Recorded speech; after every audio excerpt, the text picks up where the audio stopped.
The sound of silence. Greetings, everyone. My name is Nyaradzo Adams, and I am a leadership practitioner and a coach. And I am currently in lockdown with the rest of the country in Zimbabwe, in Harare. And I am alone. I am in my home alone. I do not have any family with me. I do not have any loved ones with me. I am literally on my own. And this video came to mind for me and also came to my heart because I wanted to speak to those of you who are also experiencing this period alone. And I'm cognizant that people are in different situations, in different spaces. There's some of us who are struggling with being too crowded where we are, and there's some of us who are struggling with the opposite, which is being by ourselves, no voices, no touch, no physical touch, no conversation. We are literally on our own. And I thought it might be helpful, having now spent 5 days on my own in the house, and really getting into the practicalities of what it actually means. And I wanted to wait until such a time as I had some clarity on what to really talk about to make this video. So I wanted to offer some of the techniques that have been supportive to me during this time. And the 4 things I really wanted to talk about were framing. How do you frame this moment? Number 2, do you understand your personality type, and what are some of the things that are likely to start happening when you are in isolation? Number 3, I wanted to talk about the benefits of talking to yourself, and finally what it means to be fully present with this moment instead of just waiting for all of it to end. So it will be a bit of a longish video. I'll try not to be too long, so I'll try and synthesize. But please feel free to reach out to me on any of my social media pages if you would like to have someone to talk to, if you need a coaching session, if you need support with understanding your personality and why on earth you're responding the way that you're responding. We are available. Nyaradzo Leadership is available. I'm available to support you through this journey. So let me start off with the frame. When this season came upon us, one of the things that differentiated those of us who are managing quite well through this and those of us who are really struggling is the way in which we framed this historical moment. And every single emotion that you're feeling, that you are experiencing right now and cultivating, and every single feeling that is causing that emotion is based on the frame. What decisions have you made about what is happening now, and what are you perceiving about what is happening now?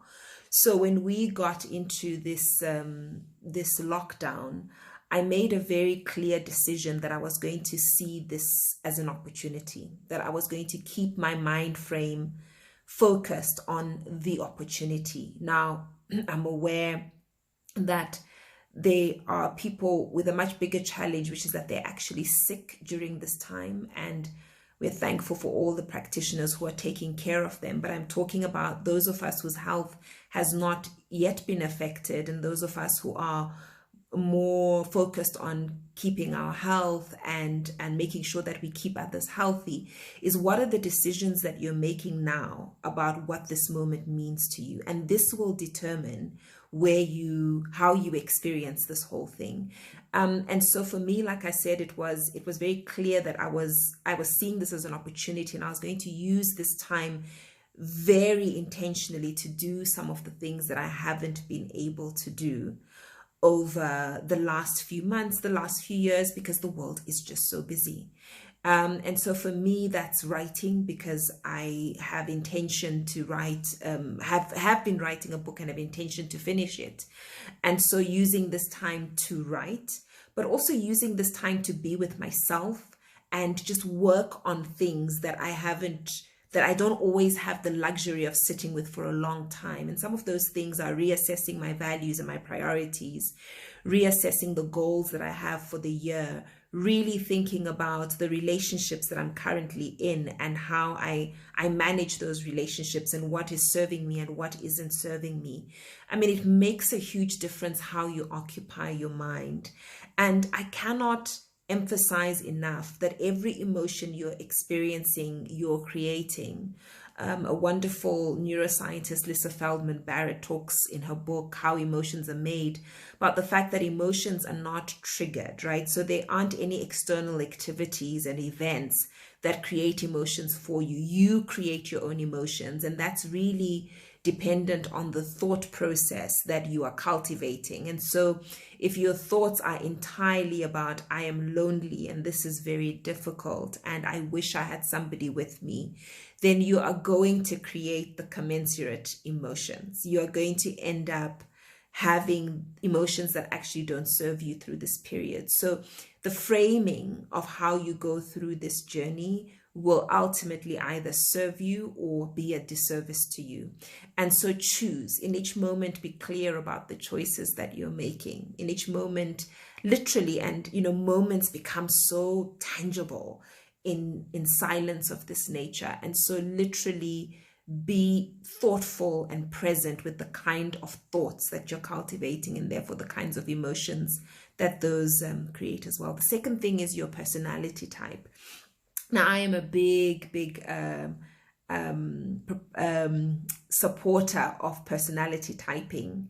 I really do see the benefits that come from understanding what kind of personality type you are. And as I speak now, I'm speaking to the Myers-Briggs Type Indicator, which is a personality typing assessment tool that looks at the way in which you draw energy, the way in which you process information and the kind of information you trust, the way in which you make decisions, and the way in which you organize yourself. And one of the most powerful things that you can do for yourself, and I would suggest if you have access to the internet, is to take a personality assessment online. And there are various websites that you can use to do this. So you'll find various Jungian personality types online, is to figure out how is your personality type responding to this moment.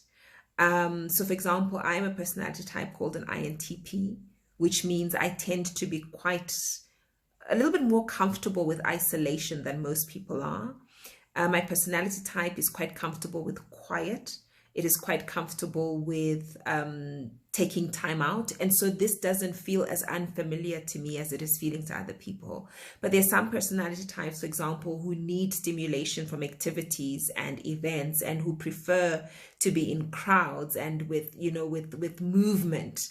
And so this may prove to be quite a challenging time. And to those people, I say, be aware of what may start to happen when you are in your grip, which means that there's a part of your personality in the MBTI that we call your 10-year-old and your 3-year-old. This is, where you tend to start to do things like withdrawing or feeling sorry for yourself or feeling like a victim, starting to question the meaning of it all. And it's important to understand that, first of all, this is normal. This can happen. But it's important to be present with it and to notice that it's starting to happen and to reverse that process once again by asking yourself what thoughts and feelings are getting me into this emotional space. Now, if you're not aware of what your 10-year-old and your 3-year-old are likely to do during this time. So for example, while I am quite comfortable with being indoors, my 10-year-old and my 3-year-old have a tendency to also not like to go outside, especially when I'm stressed and I'm in the grip.